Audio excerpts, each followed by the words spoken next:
Good evening. Thanks for joining us for KREM 2 News 10 at 10, where we give you more news in less time. I'm Shannon Mowdy. Let's get started.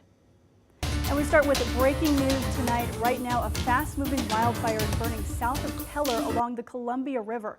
It's being called the Wildfire, and just a moment ago, officials issued level 3 evacuations. So take a look at your screen. This is a look at that evacuation map.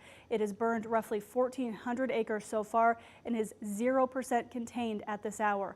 Colville Tribes Emergency Management is opening an evacuation center at the Senior Meal. For that address and detailed evacuation notices, just head to our website, krem.com.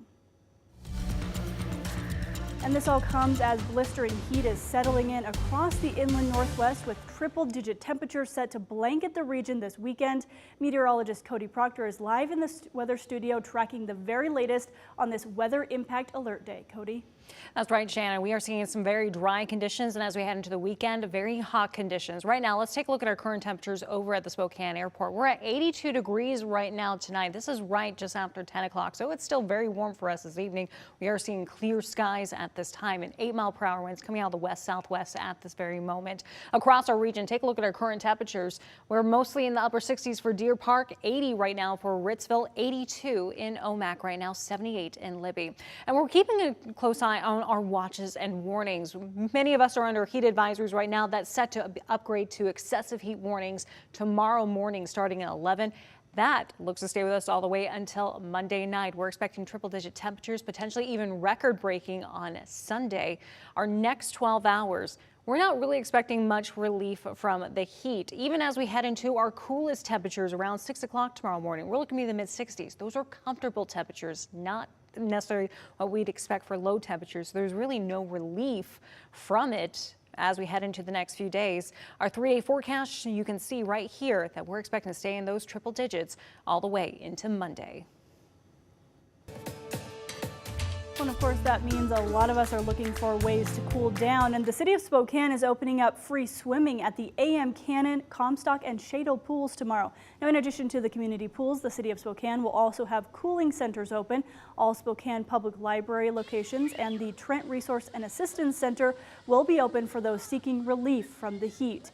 If you need a ride, Spokane Transit is offering free fare if you're heading to a cooling center. For a full list of locations and hours, head to our website, krem.com. A man accused of killing his wife and hiding her body in a freezer is back in Spokane and in front of a judge today. Wahid Kashifi was just extradited from Europe 5 years after the alleged murder.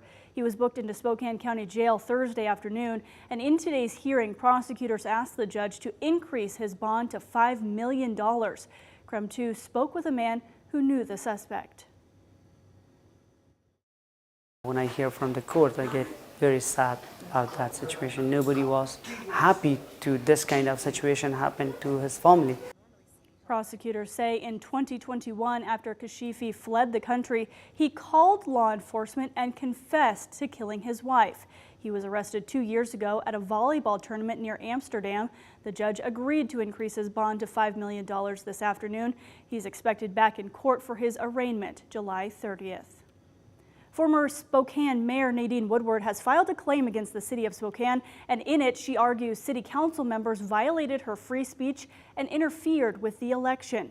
The claim says it cost Woodward last year's election after 4 members of Spokane City Council, quote, condemned Woodward for appearing at a religious rally in August with former state representative Matt Shea.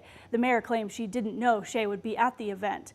Woodward is looking for damages for the loss of her mayor's salary, health and retirement benefits, and pain and suffering from reputational harm. The claim says she would settle for $1.4 million.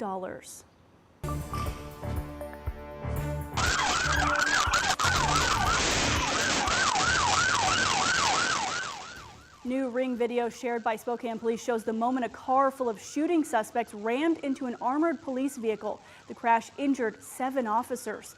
It happened on the intersection of Oak and Carlisle this afternoon. Interim Police Chief Justin Lundgren says those officers were taken to the hospital with various injuries, but he reports they are all in good spirits and expected to recover. The officers were in an armored truck and a separate patrol car. Lundgren says officers were wrapping up on an unrelated search warrant when they spotted the suspect vehicle, believed to have been involved in a recent drive-by shooting. He says the suspect car rammed into the armored truck at high speeds, sending it spinning 180 degrees. Lundgren believes this showcases the dangers of police work in Spokane. This particular incident, I think, is it just signifies the challenges that our patrol officers are up against every day, with the number of shootings that they are having to investigate, and then the behavior of the suspects, not only while they're doing their shootings, but the great lengths they'll go to try and escape. The third arson in 2 weeks on the same street. Spokane fire investigators are now looking into a fire that started early this morning, damaging a South Hill car wash. Investigators say the fire started outside the building, which is connected to the Jiffy Lube and Conoco gas station. It then made its way into the wall and spread into the car wash. No one was hurt, but damage is estimated to be around $150,000. Officials are working to determine if this fire is connected to 2 others at Ace Hardware across the street. Spokane Fire released these videos this week. You can see someone approach a pile of pallets in one, set them on fire, then stop to take pictures. One fire was on July 4th, the other on July 11th. Now to Night Beat with a quick look at the day's top stories. Fire officials say people are to blame for starting the Texas fire burning in Latah County. Crews have made some progress on it. The Texas fire east of Kendrick, Idaho is now 10% contained. However, level 3 evacuations remain in place. The fire has scorched a little more than 1,500 acres and destroyed 4 homes. A Red Cross evacuation center is set up at Kendrick High School. FEMA funds have been approved to help with firefighting costs. Meanwhile, evacuations are still in place for a wildfire burning in Asotin County in southeast Washington. That's being called the Cougar Creek Fire. It has burned over 4,800 acres and is 0% contained tonight. Level 3 Go Now evacuations are in place. The American Red Cross says they're opening up an emergency evacuation center at the Asotin County Fairgrounds. California's wildfire season off to a concerning start, already burning nearly 250,000 acres. That's double the amount of land expected for this time of year. And over the next 2 decades, climate experts project that danger will become more extreme because of climate change. The National Interagency Fire Center says it's already deployed more firefighters across the West Coast this year than it has since 2018. And that was your Night Beat. To learn more about any of these stories, just head to our website, KREM.com. An inmate who escaped police custody from a Boise area hospital now has a new prison sentence. Skylar Mead was sentenced to life with 30 years fixed in an Ada County courtroom this morning. Now, back in May, he pleaded guilty to prison escape and being a persistent violator. Police say Mead escaped Idaho Department of Correction custody after receiving treatment at St. Alphonsus back in March. They say he then led police on a 36-hour manhunt across the state before he was arrested in Twin Falls. During that time, police say 2 people were found murdered in North Idaho. From last night to this morning, millions of people were dealing with the dreaded blue screen of death. A faulty software update from cybersecurity firm CrowdStrike caused the Microsoft outage. The biggest impact was seen with airlines, and the outage caused thousands of flights around the world to be halted, all leading to long lines at airports and frustrating travelers, including right here in Spokane. Portland's mayor even declared a state of emergency. CrowdStrike says the outage was caused by a faulty update to computers running Microsoft Windows. We identified this very quickly and rolled back this particular content file. Obviously, many organizations are impacted. Some government operations, healthcare facilities, and small businesses also were impacted.